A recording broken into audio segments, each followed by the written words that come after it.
Hello दोस्तों, complete note trust yourself में मैं शुभम कुमार आपका स्वागत करता हूं। तो आज हम पढ़ने वाले हैं यहाँ से एक रेशो का पूरा प्रॉपर चैप्टर। और जो प्रॉपर चैप्टर है ये हम पढ़ रहे हैं अपनी किरण की जो हमारी बुक है उससे। जो हमारे पास में किरण की बुक है 11,000 प्लस, ये उस किताब से हमने ये साइड से जो टॉपिक है चलाए हुए हैं। तो टाइप नंबर जो उसमें फर्स्ट दिया गया है हम वहाँ से इसका सॉल्यूशन से स्टार्ट करते हैं और बस यहीं से ही इसको हम स्टार्ट करते हुए अपने अपने पहले चैप्टर की ओर निकल लेते हैं।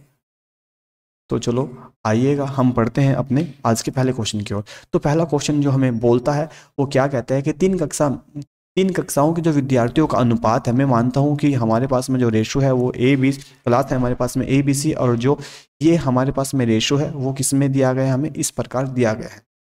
तो सबसे पहले मैं आपको यहाँ से अगर इसमें प्रत्येक में 12-12 की वृद्धि कर देता है तो 12-12 की वृद्धि कर देता है तो ये रेशो 7 में और ये 9 में और ये 12 में हो जाता है। तो आपसे पूछा गया है उन तीनों कक्षाओं में वृद्धि से पहले जो छात्र थे कितने थे। तो सबसे पहले मैं आपको इसका थोड़ा सा एक बेसिक फंडामेंटल बताता हूँ। आप इन दोनों रेशो में से किसी एक रेशो को चुन सकते हैं। आप इन दोनों में से किसी एक को रेशो को चुन सकते हैं, इन दोनों में से या फिर इन दोनों में से किसी को एक को लीजिए और उसी के सामने ये वाला रख दीजिए या फिर ये रख दीजिए या फिर ये वाले रख दीजिए, तो आपकी मर्जी है। और उसके सामने इसमें ये 12-12 जोड़ दीजिए। तो इसका जो बेसिक फंडामेंटल है तो सबसे पहले मैं वो बताता हूँ आपको। तो ये कितना लिखा हुआ है, इसको मैं मानता हूँ 4x और नीचे से मानता हूँ मैं इस वाले को, आप कोई से वाले को भी ले सकते हैं। तो इस वाले को मैं मानता हूँ 6x। अगर उसमें कितना कितना जोड़ रहा है ये इसमें जोड़ रहा है हमारा पूरा प्रॉपर 12। तो इस वाले में भी इसने कितना जोड़ा, इसने जोड़ा है पूरा 12। तो ये जो रेशो बन जाता है यहाँ से, तो इन दोनों का रेशो कितना हो जाएगा, इन दोनों का रेशो आ जाएगा 7 और 9। तो इस 9 की गुना जब इसमें की जाएगी तो 36x और ये वाला कितना हो जाएगा 108 और बराबर ये जाएगा 6 42x और प्लस के 84। तो इसी प्रकार से अब अगर मैं इसको इधर लेके जाता हूँ और इसको इधर लेके जाता हूँ तो ये कितना बचाएगा, इसमें 46 में से अगर मैं माइनस करूंगा तो 6x बचेगा और ये माइनस के 6x बचेगा। और इसमें से अगर मैं इसको माइनस करता हूं तो 16 8 24, तो ये वाला माइनस के 24 बचेगा। माइनस से माइनस काट दिया जाएगा तो यहाँ से x की जो वैल्यू आएगी, x की वैल्यू आएगी यहाँ से 4। तो यहाँ से x की जो वैल्यू आई है, x की वैल्यू कितनी आ गई है, 4 आ गई है। तो इस जो 4 की वैल्यू आई है, जस्ट हम अगर इन सारों में इस 4 की यहाँ से मल्टीप्लाई कर दें तो ये हमारे पास में टोटल नंबर पर चल जाएंगे। तो क्या ये 4 इसमें सारों में कॉमन आ रहा है, तो हम मात्र ये नंबर 4 6 10 और 9 19 को अगर हम जोड़ ले और 19 की गुना सिर्फ 4 में कर दे तो कितना आ जाएगा, 76 आ जाएगा। तो इस क्लास में विद्यार्थियों की जो संख्या थी 76 थी। बट अगर ये तो हो गया आपका बेसिक, अगर हम यहाँ से दूसरे वे से इस क्वेश्चन को और लेके चलें तो इस दूसरे वे से इस प्रकार से क्या लेके चलेंगे, हम ये देखते हैं यहाँ से इसमें वृद्धि कितने की हुई है। तो यहाँ से आप बताओगे कि 3 की वृद्धि हुई है। यहाँ से इसमें कितने की वृद्धि हुई है, 3 की वृद्धि हुई है। यहाँ से इसमें कितने की वृद्धि हुई है, आप कहोगे 3 की वृद्धि हुई है। जब यहाँ से सारों में 3 की वृद्धि हुई है यानी कि 3 यूनिट की वृद्धि हुई है, और यहाँ पे कितना बताता है कितने की वृद्धि हो रही है, ये बताता है कि सारों में 12 की वृद्धि हुई है। तो ये क्या 3 यूनिट बराबर किसके होगा, 3 यूनिट बराबर किसके होगा, ये 12 के होगा। जब ये 3 यूनिट बराबर जो होगा मेरा 12 के होगा तो 1 यूनिट बराबर किसके होगा, ये 4 के होगा। मैंने इससे इसको क्या कर दिया, डिवाइड कर दिया है। तो 1 यूनिट बराबर कितने होगा, 4 के होगा। अगर आपसे पूछ रहा है विद्यार्थी जो पहले विद्यार्थी थे कितने थे, तो यहाँ पे पहले विद्यार्थी कितने थे, ए सेक्शन में मानता हूँ 4 थे। ये हमारे पास में कितने थे, हमारे पास में 6 विद्यार्थी थे। और इसी प्रकार से आगे जब ये हमारा पूरा प्रॉपर चलता रहता है तो ये हमारा चलता रहता है। तो इसी प्रकार से टोटल जो छात्र थे शुरुआत में 19 थे, तो 1976। तो शुरुआत में विद्यार्थियों की जो संख्या थी कितनी थी, अगर अब आपसे पूछे तो इसमें 12-12 और जोड़ दीजिए यानी कि 36 और जोड़ दीजिए तो ये अब के पता लग जाएंगे। बट हमसे अब के नहीं पूछा है, हमसे सिर्फ ये नंबर पूछा था, यही जस्ट हमने बता दिया और यही इसका हमारा आंसर हो जाता है। चलिए अपने आज के अपने नए क्वेश्चन पर। तो हमारा दूसरा क्वेश्चन क्या कहता है कि दो संख्याओं में 3 और 5 का क्या है अंतर रेशो है। अगर मैं संख्या मानता हूँ A और B तो उनमें रेशो में अंतर कितने का है, अंतर है 3 और 5 का। यदि उनमें से 9 घटाया जाए, अगर दोनों में से कितना घटा दिया जाए, 9 घटा दिया जाए तो वो रेशो कितने के बैठ जाता है, वो रेशो 12 और 13 के बैठ जाता है। सबसे पहले हम इसको बेसिक फंडामेंटल से करते हैं। तो इसको 3x और इसको 5x करते हैं। और दोनों में से अगर मैं 9 माइनस कर देता हूँ तो इन दोनों में से 9 माइनस कर देता हूँ तो ये 12 और ये कितना हो जाएगा मेरा, नीचे 12 के अपन में कितना लिखा जाएगा मेरा, ये लिखा जाएगा मेरा 23। अगर 23 या 69 होता है और ये 207 होता है। 207 और ये बराबर किसके होगा, यानी कि 60 x के और माइनस के 108 के। अब इसमें से ये घटाता हूं मैं तो ये 9x बचता है, और इसमें से ये घटाता हूं मैं तो कितना बच जाता है, ये बच जाता है मेरा 99। तो ये x बराबर कितने जाएगा मेरा 11 के। तो यहाँ से तो 11 की वैल्यू आ गई है। जस्ट इसकी जो भी वैल्यू आई है हमें क्या गया है, तो वे संख्या कितनी होगी, तो यहाँ पे संख्याएं कितनी थी मेरे पास में, ये थी। तो अगर मैं इनमें से इसको 11 से गुना कर दूँ और इसको इससे गुना कर दूँ तो ये कितना हो जाएगा मेरा, ये 33 होगा, और ये वाला कितना हो जाएगा मेरा 55 हो जाएगा। तो यहाँ से तो हमारा ये आंसर बैठ जाता है, जो कि हमारा इस ऑप्शन से बिल्कुल सटीक आंसर आ जाता है। जस्ट अब दूसरे वाले वे से देखते हैं, तो इन दोनों का पहले डिफरेंस क्या कर लेते हैं। अगर ये डिफरेंस हमारा बराबर होता है तो फिर दूसरी तरीके से करेंगे। अगर देखो ये डिफरेंस जब बराबर नहीं होता है तो इनका डिफरेंस कितना आता है, इनका डिफरेंस आता है प्लस के 9, और यहाँ से अगर मैं डिफरेंस क्या करता हूँ तो ये प्लस के 18 आता है। तो ये जब ये डिफरेंस बराबर नहीं होते हैं तो हम क्या करते हैं, फिर यहाँ से इनका डिफरेंस लेते हैं। तो इनका डिफरेंस कितना आ गया 11, और जो इन दोनों का डिफरेंस आया वो कितना आया है 2। तो इस 2 की तो गुना हमें किससे करनी है, तो हमें इस 2 की जो गुना करनी है, अब मैं अभी पेन बदल लेता हूँ, जो इस 2 की गुना करनी है मुझे इन दोनों वालों में करनी है, और 11 की गुना इसमें करनी है। तो 11 या 33 हो जाता है ये, और ये 11 वाला इससे गुना करने के बाद में कितना हो जाता है, ये हो जाता है मेरा 55। अब ये जो 55 आया है इसी प्रकार से ये जो 2 आया है, 2 की जब मैं मल्टीप्लाई 12 में करूँगा तो ये 24 आ जाएगा, और 12 की गुना इसमें करूँगा तो कितना आ जाएगा 46 आ जाएगा। तो दोनों का अंतर कितना जाता है, यहाँ से दोनों का अंतर आ रहा है 9, और ये अंतर जब 9 आ रहा है और यहाँ पे कितना घटाया है इसने घटाया तो 9, यहाँ पे माइनस को नहीं लेते हैं तो 1 बराबर किसके जाता है 1 के। और जो हमारी मूल संख्या थी वो क्या मानी थी हमने, जब अब ये बदल के कितनी हो गई थी हमारी संख्या, ये हो गई थी। तो जस्ट इसमें हम क्या कर लेते हैं, इस 1 की इस वाले 1 से हम इसकी क्या कर लेते हैं, गुना कर लेते हैं। तो जब इस 1 की गुना की जाएगी तो ये 33 हो जाएगा, और ये वाला मेरा 55 हो जाएगा। क्या फिर से दोनों का आंसर वही आया है, आप कहोगे हाँ, तो इसका आंसर प्रॉपर यही आ जाता है। अगले तरीके से अगले क्वेश्चन पे चलते हैं। हमारा अगला क्वेश्चन जो है वो कहता है कि ए और बी, हमारे पास में कुछ रेशो दिए गए हैं। ए और बी जो रेशो दिए गए हैं वो दिए गए हैं ए प्लस के बी और बी प्लस के सी और सी प्लस के ए। तो हमारे पास में जो रेशो दिया गया है वो इस प्रकार से दिया गया है। तो जस्ट मैं इनको क्या कर लेता हूँ, बी प्लस के सी को, और ये सारे के सारे क्या है आपस में हमारे रेशो में दिए गए हैं। तो 6 7 8। तो जब इस प्रकार से रेशो दिया गया और यहाँ पे हमारी एक लाइन और दी गई, ए बी सी का जो वैल्यू है वो कितनी है 14 है। तो जब ये इस प्रकार से अगर मैं इन सारों को जोड़ लेता हूँ यहाँ से तो ये कितना आएगा 2ab प्लस के सी, और ये वाला अगर मैं जोड़ लेता हूँ तो इसके सामने मुझे एक कॉन्सोनेंट मानना होगा जिसको मैंने माना है के। तो जब मैं इनको जोड़ लेता हूँ तो ये कितना आता है, ये आता है 21 के। तो यहाँ से ये ए बी सी की वैल्यू कितनी दी गई है 14 दी गई है। तो यहाँ से मैं इसकी भी वैल्यू रख देता हूँ। अब ये दोनों के दोनों 7 से डिवाइड हो जाएंगे तो 7 से 3 बार होगा, और ये वाला मेरा 2 बार होगा। तो ये यहाँ से k का मान कितना आ जाएगा, यानी कि 4/3। तो यहाँ से जो k का मान आया है मेरा वो कितना है 4/3 आया है। जस्ट अब ये वैल्यू मैं इन सब में रखता हूँ, बट हमसे पूछी किसकी है, हमसे पूछी गई है c की। अगर हमसे c की वैल्यू पूछी गई है तो c जिसमें नहीं है उसमें ये वैल्यू रख दो। तो इसमें c में कौन सी वाली वैल्यू नहीं है, इसमें, यानी कि 6 की इस वाले की जो पूरी वैल्यू होगी वो कितनी होगी 4/3। तो इससे काट दिया जाता है। तो ये कटने के बाद कितना बचता है मेरा, ये बचता है 8। तो यहाँ से a और प्लस की जो b की रियल वैल्यू आई है वो कितनी आई है, a और b की रियल वैल्यू यहाँ से हमारी 8 आई है। अब हमसे क्या पूछा गया a b c की, अगर यहाँ से a प्लस के b प्लस के c बराबर 14 हो और a प्लस के b बराबर कितना हो 8 दिया गया हो। अगर मैं इन दोनों को माइनस कर दूं, यहाँ से इससे माइनस हो जाएगा, ये वाला माइनस हो जाएगा, तो ऊपर से c बचेगा। तो c बराबर कितना बचेगा मेरा आंसर 6। तो इस प्रकार से हमारा आंसर बन जाता है, जिसका आंसर आ जाता है 6। तो ये रहा हमारा इसका आंसर प्रॉपर 6। फिर से देख लीजिए क्या किया है मैंने, इन सारों को जोड़ दिया है के इनके साथ में मान करके। तो ये 2 बार आएगा a, b 2 बार आएगा, c 2 बार आएगा, तो उसको मैंने 2 बार लिख लिया। तो a प्लस के b प्लस के c मैंने लिखा है, और फिर उसके साथ में मैंने क्या किया है, ये वाला जो नंबर था मेरा a प्लस के b प्लस के c, उसकी यहाँ पे मैंने वैल्यू रखी है। और वैल्यू रखने के बाद में ये कितना हो जाता है 28 हो जाता है, और ये 21। तो अगर मैं 28/21 लिखूंगा तो 4/3 बच जाएगा, क्योंकि वो 7 से डिवाइड हो जाएगा। अब जहाँ से हमें बताना है कि c की वैल्यू कितनी होगी। अगर हमें c की वैल्यू निकालनी हो तो आप ये देखो कि इन सब में से, इन तीनों में से c कौन से वाले में नहीं है।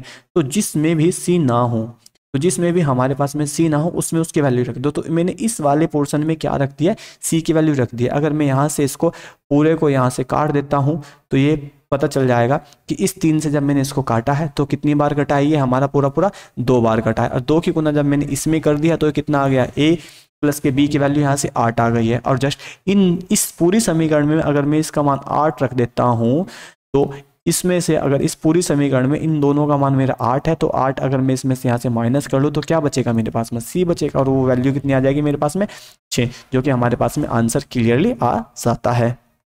अगले क्वेश्चन की ओर बढ़ते हैं। हमारा अगला क्वेश्चन है कि एक विद्यालय में 1554 विद्यार्थी थे, लड़के और लड़कियों की जो संख्या का अनुपात था वो 4 था, यानी कि यहाँ पे बॉयज़ और जो हमारे पास में गर्ल्स का अनुपात है वो है 4 और 3 है। जबकि जो इनकी संख्या बताई गई है हमें वो बताई गई है 1554। तो ये क्या है, यहाँ पे गर्ल्स और बॉयज़ ही तो होंगे, तो जस्ट ये वाला जो टोटल होगा वो कितना होगा 7x, और 7x बराबर किसके होगा 554 के, 1554 के। तो x बराबर कितना हो जाएगा, इस 7 से इसको डिवाइड करते हैं जब हम, तो जस्ट हम जब इसको 7 से डिवाइड करते हैं तो 7 × 7 दूनी 14 बचेगा 1, और 7 दूनी 14 है और 7 दूनी 14। तो x की जो यहाँ से वैल्यू आई है वो कितनी आ गई, यहाँ से x की वैल्यू आ गया 222। अगर तो जस्ट यहाँ से बॉयज़ का नंबर पता करना हो तो बॉयज़ का नंबर कितना हो जाएगा यहाँ से 888। तो ये क्या आ गया मेरे पास में, ये आ गया मेरे पास में बॉयज़। अगर मुझे गर्ल्स का नंबर पता करना हो तो उसके साथ में 3 की मल्टीप्लाई करनी पड़ेगी। तो ये मेरे पास में क्या आ गई है, मेरे पास में गर्ल आ गई है। तो जस्ट मेरे पास में नंबर दोनों के आ गए हैं। अगर आपसे कहा जाए कि उसमें कुछ दिनों बाद क्या किया, 30 जो लड़कियां थी उन्होंने क्या किया, प्रवेश ले लिया गया। अगर इसमें 30 लड़कियां और शामिल हो जाती है प्रवेश के बाद में तो अब जो नंबर होगा मेरा क्या ये बन जाएगा। और कुछ लड़कों ने स्कूल क्या कर दिया, छोड़ दिया है, विद्यालय छोड़ दिया, तो यानी कि इसमें से कुछ नंबर क्या होगा, माइनस होगा। और ये जो दोनों के दोनों नंबर हैं, क्या ये वाले जो नंबर हैं, क्या ये 969, ये जब दोनों के दोनों जो नंबर है मेरे, जस्ट यहाँ से अब कुछ जो अनुपात बनता है मेरा लड़कों का और लड़कियों का जो रेशो बनता है, अगर यहाँ से कुछ लड़के स्कूल छोड़ दे मेरा तो फिर ये जो प्रॉपर नंबर्स आते हैं क्या ये इसके बटे जाएगा, बिल्कुल जाएगा, क्योंकि ये अब यहाँ नया रेशो है। और ये नया रेशो कितना आ गया मेरा 7 और 6 का। इस 6 से अगर मैं इसको यहाँ से पूरा डिवाइड कर दूँ मल्टीप्लाई करने के बजाय, तो 6 × 6 और ये 116 बैठेगा, और 7 की गुना बाद में फिर इसमें कर दी जाए आगे के पोर्शन में, तो ये 8 माइनस के x बराबर किसके होगा, 7 गुना 116 के। और ये x की जो वैल्यू आएगी यहाँ से तो ये आएगा 42 का 2 का हासिल 4 जाते हैं 77 और 4 81। तो ये इतना जाता है। अगर मैं इसमें से ये वाला नंबर और माइनस कर देता हूँ तो ये वाला नंबर और माइनस कर देने के बाद में कितना बचेगा मेरा 76 बचेगा। तो x की वैल्यू जो आएगी वो कितनी आएगी हमारे पास में, यहाँ से x की वैल्यू आ जाएगी 76। तो इस प्रकार हम देख सकते हैं कि ये बड़े आराम से हमने निकाल दिया है। अगर इसी प्रकार से हम इस सवाल को फिर से देखते हैं तो ये जो दोनों के दोनों बॉयज़ और गर्ल्स का रेशो था वो था 5 और 6, 4 और 5। अगर 4 और 5 हमारा रेशो था तो दोनों का अगर सम होता है तो दोनों का जो सम होगा वो कितना होगा 5450। इसी प्रकार से अगर मैं x की वैल्यू देखता हूं तो x की वैल्यू यहाँ से कितनी आ जाती है, x की वैल्यू यहाँ से आ जाती है 222। और उसको अगर मैं बॉयज़ नंबर बताता हूं तो बॉयज़ के नंबर ये आ जाते हैं, गर्ल्स के नंबर हमारे पास में आते हैं। और ये कहते हैं कि कुछ दिन बाद अगर उसमें गर्ल्स और ऐड हो जाती है और यहाँ से गर्ल्स ऐड होगी तो कितना हो जाएगा, ये इतना हो जाएगा 696। जस्ट इसके बाद में अगर मैं चेक करता हूँ तो ये वाला जो पूरा नंबर होगा इसकी सॉल्यूशन में रखता हूँ। सॉल्यूशन में रखने के बाद में बस यहाँ से इसका नंबर आया था। तो इसमें स्कूल जो छोड़ कर जाने वाले विद्यार्थी थे या बॉयज़ थे वो कितने थे, 76 बॉयज़। जस्ट आई होप आपके इस क्वेश्चन समझ में आ गया होगा। हम अगले क्वेश्चन की ओर चलते हैं। अगला क्वेश्चन क्या है हमारा, ये दिया गया है इस बार हमें कि रेशो दिया गया है हमें फिर से, अगर ये दे दिया गया है रेशो 2 और 5 में प्रत्येक पद में क्या जोड़ा जाए कि वह कितना हो जाए, 6 और 5 हो जाए। तो देखो ये वाला जो रेशो है इसको आप ऑप्शन से भी कर सकते हैं तो किसके बराबर होगा। तो प्रत्येक पद में क्या जोड़ा जाए कि वह 6 और 5 हो जाए। तो आपको सबसे पहले में क्या करना है, इस समीकरण को बनाने से पहले इसमें x जोड़ दो और इस वाले में भी 5 प्लस के x जोड़ दो और ये किसके बराबर लिख दो, 5 और 6 के बराबर लिख दो। 6 की अगर मैं मल्टीप्लाई इस नंबर के साथ करता हूँ तो ये कितना आएगा 12 प्लस के फिर से इसके साथ करते हैं तो ये 6x हो जाएगा और ये वाला मेरा 25 और प्लस के 5x। अगर मैं इस वाले में से इसमें से ये वाला माइनस करता हूँ और इसमें से माइनस करता हूँ तो ये कितना बचेगा x और ये बराबर बचेगा मेरा 13। तो यहाँ से प्रत्येक पद में से अगर मैं 13 जोड़ दूँ तो ये क्लियरली हमारा रेशो बन जाता है। इसमें ज़्यादा भारी क्वेश्चन नहीं था, और ये SSC CGL जो ट्रायल 1 था उसमें 2015 में आया गया था। क्वेश्चन नंबर है यहाँ से पाली नंबर फर्स्ट का। अगला क्वेश्चन करते हैं। हमारा अगला क्वेश्चन क्या कहता है कि हमारे पास में है ए और बी है, हमारे पास में दो संख्याएं ए और हमारे पास में बी है, दो संख्याएं जिनका जो रेशो है वो है 4 और 5। उनके जो वर्गों का अंतर है, अगर जो उनके जो वर्गों का अंतर है वो कितना है 81 है। अगर मैं इसको यहाँ पे 4x मानता हूँ और इसको 5x मानता हूँ, अगर मैं यहाँ पे इसका स्क्वायर करता हूँ इसका स्क्वायर करता हूँ, जो इनका दोनों का डिफरेंस आया वो कितना आया 81 आया। तो इसका स्क्वायर होगा 16x और इसका स्क्वायर होगा माइनस के 25x स्क्वायर। तो ये जो 25x स्क्वायर होगा, जस्ट अगर मैं इन दोनों को अब माइनस करता हूं तो इन दोनों का जो माइनस करेंगे हम, तो माइनस करने के बाद में ये बचेगा 9x स्क्वायर और बराबर 81 के। अब ये 9 से ये कट जाएगा कितनी टाइम्स, 9 टाइम्स, और 9 बराबर ये जो 9 स्क्वायर आएगा इसके बराबर जाएगा। तो x बराबर कितने के बचेगा, ये मेरा x बराबर बचेगा मेरा 3 के। अब आपसे पूछा क्या गया, a का मान पूछा गया है। अगर यहाँ से a की वैल्यू जो थी कितनी थी, a की वैल्यू 4 थी, और 4 की गुना अगर मैं इस 3 से कर दूं तो क्या यहाँ से पूरा प्रॉपर a का मान आ जाएगा, बिल्कुल आ जाएगा। तो a का मान कितना था, यहाँ से a का मान था 12, जस्ट हमारा आंसर आ जाता है। अगर आपसे b का मान पूछे तो b का मान यहाँ पे कितना है, b का मान है 5, और 5 में अगर हम 3 की गुना करते हैं तो कितना हो जाता है 15। तो इसी प्रकार से आपके ये b का आंसर हो जाता है और ये वाला मेरा a का आंसर हो जाता है। तो ये a है और ये वाला मेरा b है। अगले क्वेश्चन की ओर चलते हैं। अगला क्वेश्चन क्या कहता है, तीन संख्याओं में 5, जो तीन संख्याएं 5 और 7 के अनुपात में है, यदि उनमें से पहली और तीसरी संख्या का योग दूसरी संख्या से 50 अधिक है, जो पहली और जो तीसरी संख्या है उसका 50 अधिक है, तो तीनों संख्याओं का योग कितना होगा। अगर मैं आपको बता दूं, ये संख्या है हमारे पास में a और ये प्लस के b और a b और हमारे पास में ये c। अगर यहाँ से ये रेशो इस प्रकार से दिया गया है, ये कहता है कि पहली और तीसरी संख्या का योग, यानी कि इन दोनों का जो योग है वो कितना आएगा 17x, और माइनस के अगर मैं कर देता हूँ तो ये वाला कितना है अधिक है हमारा दूसरी संख्या से, दूसरी संख्या में मानता हूँ इतना, और ये कितना अधिक है हमारा पूरा 50 अधिक है। तो यहाँ से इसको घटाऊंगा तो कितना बचेगा 10x, यानी कि पक्षांतर कर लेते हैं हम, और ये वाला इसके, तो x बराबर कितना जाएगा हमारा, x बराबर जाएगा हमारा 5। बस हमने क्या किया है, जिस नंबर में भी जो बताया हमने सिर्फ इतना किया है जस्ट। अब ये x बराबर कितना हो जाता है 50 हो जाता है। तो ये कहता है तीनों जो संख्याओं का योग कितना होगा, तो तीनों संख्याएं कितनी आ जाती है हमारे पास में 12, 12 दूनी 24। तो 24 को अगर मैं इसमें से गुना कर देता हूं तो इनका जो सम होता है वो कितना आता है 120। तो 120 इसका सही आंसर आ जाता है। अगला क्वेश्चन करते हैं। ये कहता है कि दो संख्याओं का जो योग है उनके अंतर से 3 गुना है। अगर मैं यहाँ पे चेक करता हूँ तो x प्लस के जो y है उनका जो अंतर है, उनका जो योग है उनके अंतर से 3 गुना है। तो इसके साथ में 3 से मैंने गुना कर दी है। अब जस्ट यहाँ से आपसे पूछ रहा है तो उन संख्याओं का अनुपात कितना होगा। तो जस्ट मैं आपको बता दूं, तो इसके नीचे अगर मैं 1 मान लूँ तो इसकी वैल्यू ये होती है, इस पूरे की वैल्यू ये हो जाती है। तो यहाँ से x और प्लस के जो y का मान होगा वो 3 होगा, और x माइनस के y जिसके नीचे कुछ नहीं होता, हम उसके नीचे हम किसी भी नंबर में 1 से गुना कर सकते हैं और किसी भी नंबर में 1 से भाग कर सकते हैं, चूंकि वो वैल्यू वही रहेगी। तो इसी प्रकार से अगर मैं 2 को भी ले लूँ, 2 को 2 से भाग करूंगा तो 1 से भाग करूंगा तो 2 आएगा, अगर मैं 2 को 1 से गुना करूंगा तो वो 2 आएगा। इसी वजह से हमने इस नंबर से क्या कर दिया, 1 से गुना कर भाग कर दिया है। अगर इन दोनों का जो अंतर है 1 है, यहाँ से y कट गया तो ये 2x आता है, 2x बराबर यहाँ से 4 के आता है, और x बराबर कितने के जाएगा मेरा, ये जाएगा 2 के। तो यहाँ से अगर x की वैल्यू 2 आ जाती है तो y की वैल्यू किसी भी समीकरण में रख दो। तो y की वैल्यू अगर मैं इस समीकरण में रखता हूँ तो ये 3 माइनस के 2 जाएगा, इधर से माइनस हो जाएगा, तो y के मान कितना आ जाएगा 1 आ जाएगा। ये आपसे अच्छे से लाइनर इक्वेशन आनी चाहिए। तो इसी प्रकार से जो इन दोनों को संख्याओं का अनुपात होगा वो कितना होगा x और y का, यानी कि 2 और 1 आंसर हो जाएगा। ऑप्शंस में ये भी है बट ये आपका आंसर नहीं होगा, आपका आंसर यही सही होगा, क्योंकि आपने सही नंबर जो माने हैं वही इसका आंसर होगा।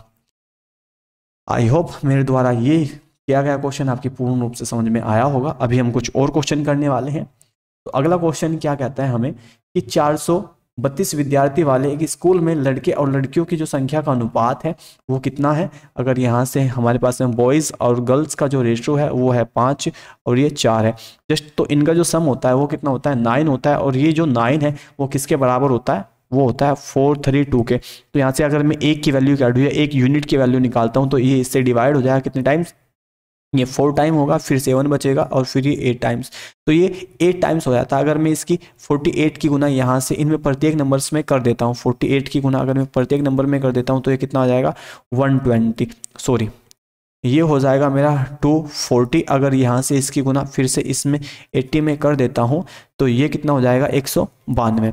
तो यहाँ से इन दोनों का जो सम यानी कि जो नंबर्स आए हैं वो हमें पता लग गए हैं। अब आगे क्या कहता है, जब स्कूल में कुछ नए लड़के और लड़कियां दाखिला लेते हैं तो लड़कों की संख्या अगर 12 है, 12 और बढ़ जाती है। अगर इसमें मैंने क्या कर दिया है 12 और बढ़ा दिए गए हैं, तो अब नया जो रेशो होगा या नया जो नंबर होगा वो कितना होगा, ये बॉयज़ का 552। तो ये क्या कहता है, तो लड़कियों की संख्या बदल कर कितनी हो जाती है, ये 7 और ये 6 के रेशो में बदल जाती है। यानी कि इसमें भी क्या किया है, कुछ ऐड किया है। अगर मैं इस 7 से इसको पूरा डिवाइड कर दूं, जैसे कि हमने एक शुरुआत का सवाल किया था, तो ये 7 रेशो में जाएगा और ये 6 रेशो में जाएगा। तो यहाँ से ये 7 बराबर किसके जाएगा, ये 7 बराबर किसके जाएगा, ये जाएगा 252 के। तो ये 252 को अगर मैं इससे भाग करता हूँ यहाँ से 1 बराबर, यानी कि कितने जाएगा हमारा 4, यानी कि 3, ये 3 जाएगा और ये 4 बचेगा, 6 7 42, यानी कि 36 आ गया। अगर 36 की गुना इस 6 में कर दूँ मैं यहाँ से 36 की गुना, तो 216 आ जाएगा। ये बताओ इन दोनों को जोड़ करके अगर ये नंबर आए तो यहाँ से x की वैल्यू हम निकाल सकते हैं क्या, बिल्कुल निकाल सकते हैं। अगर x की वैल्यू यहाँ से निकाल सकते हैं तो x की वैल्यू कितनी हो जाएगी, 16 8 24। तो यहाँ पे जो लड़कियों की जो संख्या बढ़ी है वो कितनी बढ़ी है, 24 नई लड़कियों ने क्या लिया है, नया दाखिला लिया है। ये हमने किया कैसे है, जस्ट अगर आपकी इस प्रकार समझ में ना आए तो आप इस प्रकार से भी कर सकते हो, यानी कि 252 और फिर ये 192 प्लस के x बराबर ये 7 और 6। जस्ट यहाँ से जब हम निकालेंगे, इसको सोल्व करेंगे तो x का मान कितना आ जाएगा, यहाँ से x का मान आएगा पूरा यहाँ से 24। इस प्रकार से हमने ये क्वेश्चन कर लिया है। तो इसका जो सही आंसर होगा वो कितना हो जाएगा, 24 हो जाएगा। ये क्वेश्चन एक क्वेश्चन जस्ट हम पीछे रिपीट करके आ चुके हैं अब तक, जिसमें पहले भी हमने, अगर हम बात कर दो आपसे, ये क्वेश्चन नंबर हमारा पहले था क्वेश्चन नंबर 4। क्वेश्चन नंबर 4 बिल्कुल सेम इसी के जैसा था और बस यहीं से हमने इसको बाद में तब्दील किया है।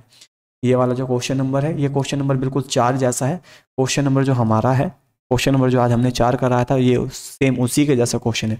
अगले क्वेश्चन की ओर चलते हैं। अगला क्वेश्चन क्या कहता है, दो संख्याओं का जो अनुपात है, यानी कि हम संख्या मानते हैं a और b, यानी कि जो संख्याओं का अनुपात है वो कितना है, 1 और 5 है, और उनका गुणनफल कितना है, 332 है। अगर यहाँ से मैं इसको x मानता हूँ, इसको मैं 5x मानता हूँ, और जबकि इन दोनों का जो गुणनफल है कितना बताता है, 320 बताता है। अगर मैं इस 5 से इसको डिवाइड कर देता हूँ तो ये कितना हो जाता है, ये हो जाता है मेरा 64। तो ये x स्क्वायर बराबर कितना होगा, मेरा 64 हो जाएगा। तो x बराबर कितना आएगा, यहाँ से इसको रूट करने के बाद में ये आएगा मेरा 8। अब ये क्या कहता है, हमें आगे कहता है तो इन दोनों संख्याओं के वर्गों के बीच का अंतर बताना है। तो जस्ट अगर मैं इसकी गुना यहाँ से 1 से कर देता हूँ तो यहाँ से 1 से करने के बाद में ये आता है 8, और जो कि किसका मान है, a का मान है। जस्ट अगर इसकी गुना मैं 5 से कर देता हूँ तो ये कितना आता है, 8 पंजे 40, तो ये किसका मान हो जाता है, मेरा b का मान हो जाता है। अब ये क्या कहता है, दोनों संख्याओं के बीच के जो वर्गों का अंतर बताना है मुझे। अगर मैं दोनों का अंतर बताना है तो a का अगर संख्या 8 आई है, अगर इसका स्क्वायर करते हैं तो ये कितना बन जाता है मेरा, ये बन जाता है 64। अगर b की बात करता हूँ तो b का मान कितना है, 40। तो इसका जो वर्ग होगा वो कितना होगा, वो होगा 40 1600। तो इन दोनों का जो डिफरेंस होगा वो क्या, 1536 होगा। आप कहोगे जी हाँ, तो बस यही इसका आंसर हो जाता है। तो इसका आंसर तीसरा सही है बिल्कुल। तो हमने क्या किया हुआ है, सबसे पहले में देखो ये जो रेशो था इसने इतने में दिया है, हमने इसको x माना है पहले वाले को, यानी कि ये वाला x हो गया है, ये वाला x हो गया और ये वाला 5x हो गया। ये दोनों संख्याएं, जब दोनों संख्याओं का सम कितना है, जो प्रोडक्ट है वो कितना दिया गया है, 320 दिया गया है। तो इस प्रकार से इस 5 से अगर मैं इसको 320 काटता हूँ तो ये करता है पूरा 64 बार। तो 64 से इसको डिवाइड कर दिया है, तो 64 से इसको डिवाइड कर 5 से इसको डिवाइड करने में 64 आता है, और ये रूट में x स्क्वायर बन जाता है। जब यहाँ से इसके साथ में क्या होगी, मल्टीप्लाई की जाएगी। अब बस यहाँ से इसको बाद में करने के बाद x की वैल्यू आ गई। x की वैल्यू अगर मैं इसी बाद में प्रोडक्ट में रखता हूँ तो यहाँ से a और b की वैल्यू आ जाती है। यहाँ से a का मान ये होगा, b का मान ये होगा। इनके वर्ग जो होते हैं, इनका जब वर्ग करते हैं तो ये ये 6400 आता है, और ये वाला करते हैं तो ये 1600 आता है। जस्ट इनका अंतर पूछा है वर्गों का, तो वर्गों का अंतर कितना हो जाएगा हमारा 3600, 1536 इसका आंसर हो जाएगा। अगले क्वेश्चन की ओर चलते हैं। अगला क्वेश्चन है, तीन संख्याओं का जो योग है वो कितना है? तीन संख्याओं का योग हमारे पास में वो है 500, यानी कि अगर मैं संख्या मानता हूँ a b प्लस के c बराबर 540 है। अगर ये तीनों संख्या हो गई, यदि दूसरी संख्या तीसरी संख्या का अनुपात इतना हो, अगर दूसरी जो b का और जो c का रेशो है वो कितना हो, 9 और 13 हो, और तीसरी का और पहली का यानी कि a का और जो c का रेशो हो कितना दिया गया हमें 2 और 7 दिया गया हो। तो हमें क्या करना है, हमें तीसरी संख्या बतानी है। तो तीसरी संख्या कौन सी होगी? तो देखो यहाँ पे दोनों के दोनों ये टर्म है, इसको बराबर कर लेते हैं। तो यहाँ पे c एक जैसा है तो इन दोनों को क्या कर लेते हैं, बराबर कर लेते हैं, दोनों का एलसीएम ले लेते हैं। तो दोनों का एलसीएम कितना आ जाएगा? दोनों का एलसीएम आ जाएगा 91। तो क्या मैं इस पूरे प्रोडक्ट को 7 से गुना और इस पूरे प्रोडक्ट को मैं 13 से गुना कर सकता हूँ? जब मैं इस पूरे प्रोडक्ट को ऊपर से 7 से गुना करता हूँ तो ये 13, अगर मैं तो यहाँ से b का जो मान आएगा या a और b और प्लस के c का, अगर मैं यहाँ से सबसे पहले मैं a की वैल्यू रखता हूँ तो a की वैल्यू कितनी आ जाएगी, यहाँ से ये आ जाएगी 26। a की वैल्यू कितनी आ जाएगी? a की वैल्यू आ जाएगी 26। अगर मैं b की वैल्यू देखता हूँ तो ये आ जाएगी मेरे 63, और यहाँ से फिर से इसकी गुना करते हैं तो 13 7 91। ये इस प्रकार से हमारे ये प्रोडक्ट आ गए हैं, और इन सब का जो सम आएगा वो कितने के बराबर रखना है हमें? वो रखना है हमें 524 के बराबर, 554 के बराबर सॉरी।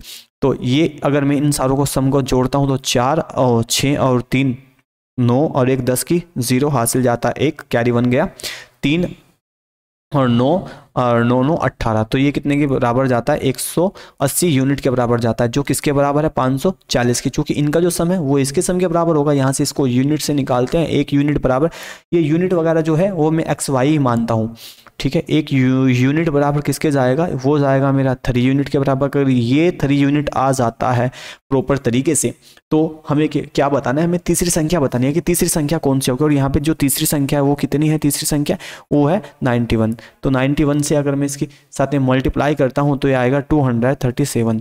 237 क्या ऑप्शंस में है? बिल्कुल ऑप्शंस में है। तो इसका जो आंसर हो जाता है हमारा क्या हो जाता है? ए। अगले क्वेश्चन की ओर चलते हैं। अगला क्वेश्चन क्या कहता है?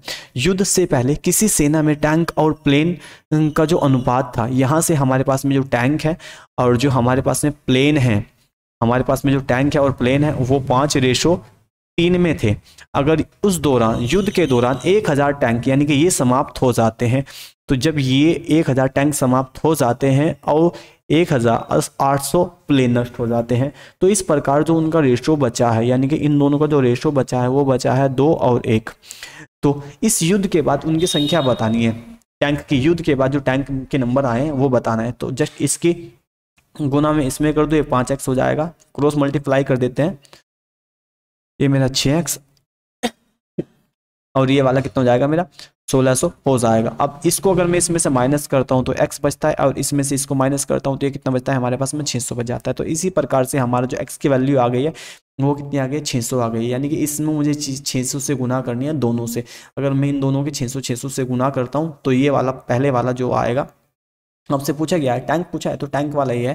तो टैंक की अगर इसमें गुना करते हैं तो शुरुआत में टैंक कितने थे हमारे पास में? 3000 टैंक थे, और इसमें से 1000 टैंक क्या हो गया है? डिस्ट्रॉय हो गए हैं। जब 1000 टैंक डिस्ट्रॉय हो जाते हैं तो अब हमारे पास में कितने बचेंगे? 2000। तो इसका सही आंसर क्या होगा? 2000। तो इसका जो सही आंसर हो जाता है कितना हो जाता है? 2000 यहाँ से आंसर बन जाता है। अगला क्वेश्चन कहते हैं। अगला क्वेश्चन क्या होता है? अगला क्वेश्चन आपसे कह रहा है कि तीन संख्याओं का जो अनुपात है वो इस प्रकार से है, यदि तीनों का जो प्रोडक्ट बनता है हमारे पास में इतना बन जाता है, तो उन तीनों का संख्याओं का योग पूछा है इस बार। तो ये 3x मान सकता हूँ मैं, इसको 6x मान सकता हूँ और ये 8x मान सकता हूँ। अगर ये सारे के सारे जो प्रोडक्ट्स हैं इनका वो कितना हो जाता है? 9216 हमारा प्रोडक्ट बन जाता है। अगर मैं इसको पूरा पहले 3 से डिवाइड करते हैं, इसको अगर 3 से डिवाइड करते हैं तो 3 बन जाए 3 और ये 0 7 और 2। अगर मैं फिर से इसको 6 से डिवाइड करता हूँ तो ये आएगा मेरा 5 और ये 12 आएगा। अगर मैं इससे इसको डिवाइड करता हूँ फिर से तो ये आएगा मेरा पूरा 6 और 8। तो यहाँ से 6 और 4। तो इसी प्रकार से यहाँ से अब ये x बच गया, इधर से ये जो x बचा है इसकी मल्टीप्लाई इसके साथ में, इसकी मल्टीप्लाई इसके साथ में, तो x की घात 3 बराबर 64 के जाता है। तो x की अगर हम इसकी करनी लेते हैं 64 की, तो इसके यानी कि 3 बार टुकड़े करने हैं, तो ये किसका घन होता है, 64 घन होता है 4 का, तो यहाँ से 4 आ जाता है। तो उन संख्याओं का योग पूछा है, और ये जो संख्या थी ये सबसे पहले में यानी कि 12 हो जाता है। ये वाली जो संख्या थी 6 की, अगर 6 के साथ में इसकी गुना करते हैं तो ये कितना हो जाता है, ये 24 हो जाता है, और ये वाला 32 हो जाता है। और बस इनका मुझे क्या बताना है, सम बताना है। ये मेरा 36 और 32, 36 32 68, इसका जो सही आंसर हो जाता है वो कितना हो जाता है, 68 इसका आंसर हो जाता है। आई होप ये क्वेश्चन भी आपकी समझ में आया होगा, ज़्यादा भारी क्वेश्चन नहीं था। अगले सवाल से करते हैं। अगला सवाल क्या है, 3 संख्याओं का जो अनुपात है वो कितना है दिया गया है, इसने 2 दिया गया है, 3 दिया गया है और 5 दिया गया है। और जो इन तीनों का जो सम है, जो इन तीनों का हमारे पास में सम है वो कितना दिया गया है, ये इस प्रकार से दिया गया है। तो यहाँ से जब भी सम की बात हो सिंपल से इनको जोड़ दो, ये कितना हो जाएगा मेरा 10x, और 10x बराबर किसके जाएगा मेरा, 10x बराबर जाएगा मेरा 257 के। तो यहाँ से x की वैल्यू कितनी आएगी मेरी, ये आ जाएगी। और जस्ट आपसे पूछा गया तो इनमें सबसे बड़ी संख्या कौन सी है, सबसे बड़ी संख्या कौन सी है, ये वाली है। तो इसको इससे गुना कर दो। तो जस्ट इससे जब गुना करते हैं तो सबसे बड़ी संख्या होगी वो आएगी 5। तो पॉइंट वाला कितने में 2 पॉइंट है, और इसमें इसके साथ गुना करते हैं तो 137 आ जाएगा ये। तो जस्ट इसका आंसर क्या हो जाता है हमारा, ये वाला प्रोडक्ट हमारा बन जाता है। अगला क्वेश्चन करते हैं। अगला क्वेश्चन है 3 संख्याओं का जो सम है हमारे पास में, यानी कि फिर से 3 संख्याओं का सम दे दिया गया है। मैं मानता हूँ संख्या a प्लस के b प्लस के c का जो सम है हमारे पास में 162 दिया गया है। और ये कहता है a और a का और जो b का हमारे पास में रेशो दिया गया है, a का और जो हमारे पास में b का जो रेशो दिया गया है वो दिया गया है 5 और 7 में। और ये b का और फिर c का जो रेशो दिया गया है वो दिया गया है 5 और 3 में। तो जस्ट उल्टा n बना लेते हैं, चूंकि ये एक दूसरे के सामने हैं तो इन दोनों को बराबर कर लेते हैं, उल्टा n बना लेते हैं। तो ये कितना हो जाएगा, रेशो जो आएगा a b और c का, ये आएगा मेरा 25 और ये मेरा 35 और ये वाला मेरा 21। तो इस प्रकार से हमसे पूछा गया था दूसरी संख्या क्या है, तो दूसरी वाली संख्या क्या हो जाती है, हमसे ये पूछा गया। तो दूसरी संख्या हमसे पूछी गई है, अगर इन तीनों का जो सम होता है वो किसके बराबर बैठाना है, हमें इसके बराबर बैठाना है। इनको सारों को जोड़ते हैं, ये आता है 6 और 6 5 11 का 1 का हासिल लग जाते हैं हमारा 1 और 3 और 3 6 6 और 2 8, यानी कि 81 यूनिट। 81 यूनिट किसके बराबर लिखना है, मुझे इसके बराबर लिखना है। तो 1 यूनिट बराबर किसके जाएगा, 1 यूनिट बराबर 2 के जाएगा। किसका वैल्यू पूछिए, दूसरे नंबर का।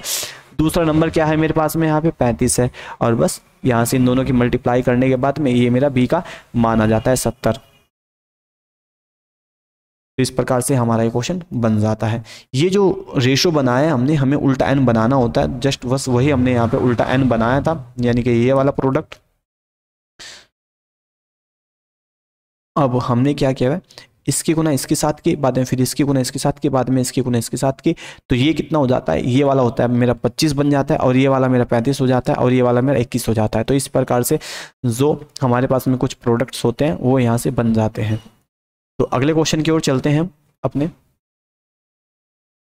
अगला क्वेश्चन है कि हमें दिया गया है जो 3 संख्याएं, ये हमारे पास में संख्याएं हैं 103 135 110 और 144 में प्रत्येक संख्या में कौन सी संख्या जोड़ी जानी है जिसके परिणाम स्वरूप जो परिणाम स्वरूप प्राप्त संख्या समानुपाती हो जाए। इस समानुपाती का क्या मतलब होता है, मैं जस्ट आपको थोड़ा सा पहले यहाँ से बता देता हूँ। समानुपाती का मतलब होता है अगर इस संख्या का रेशो 1:1 है, जो दूसरी तरफा संख्या है उसका भी रेशो 2:2 होना चाहिए, यानी कि ये रेशो भी 1:1 ही होना चाहिए। तो इस प्रकार से ये समानुपात का चिन्ह हो जाता है। जस्ट आपको दोनों के दोनों, अगर ये 1:2 में है तो दूसरी साइड भी आपको कितना रेशो 1:2 में जाना चाहिए। अगर ये रेशो 3 और 5 में है तो ये वाला रेशो भी कितने में होना चाहिए, 3 और 5 में होना चाहिए। तो इस प्रकार से हमें इस संख्या में कोई ना कोई जोड़ना है।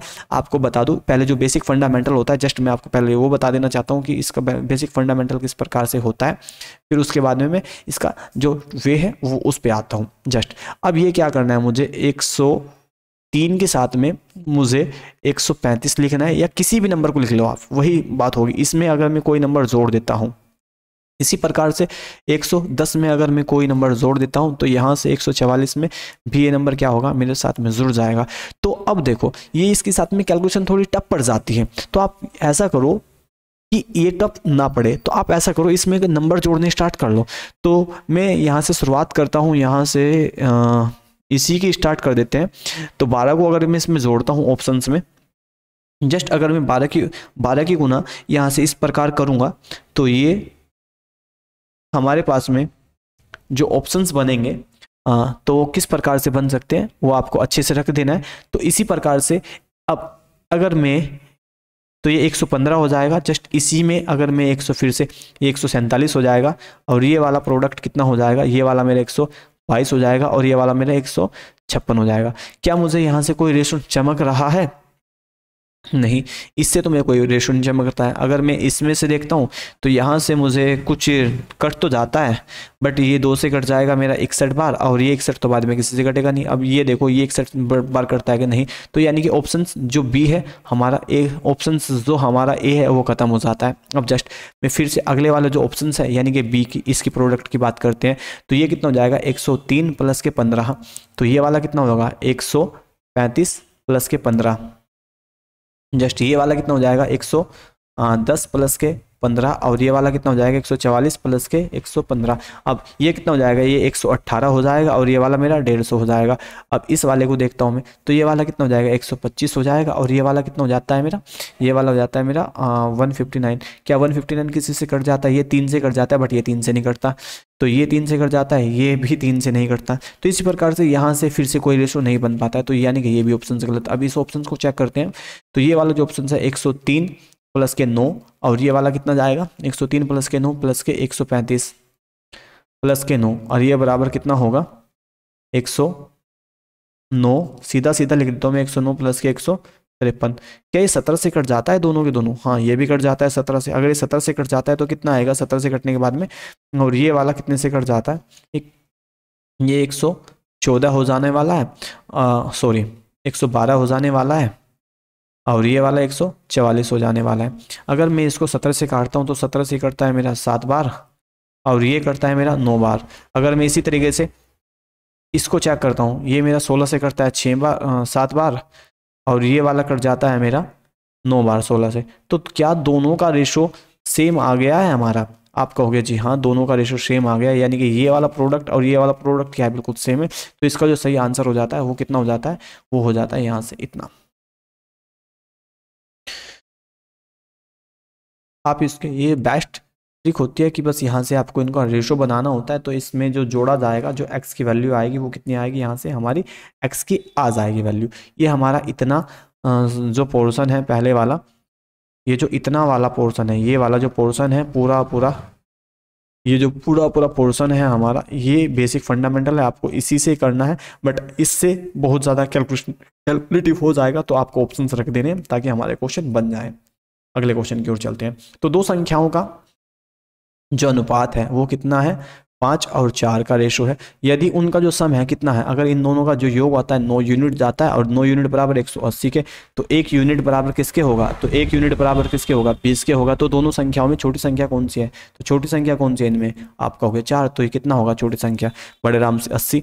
ज़्यादा भारी क्वेश्चन नहीं था, बस यहाँ से कर देना है, दोनों को जोड़ना था, दोनों को जोड़ने के बाद में 180 के बराबर रखना था, और उसको 20 की गुना कर देनी थी। अगले क्वेश्चन की ओर चलते हैं। अगला क्वेश्चन क्या कहता है, फिर से वैसे सवाल आ जाता है, तो इसको फिर से ऑप्शन चेक करते हैं। 8 हो जाएगा, ये 18 हो जाएगा, ये 23 हो जाएगा, 23 तो किसी से कटेगा नहीं, 48 हो जाएगा।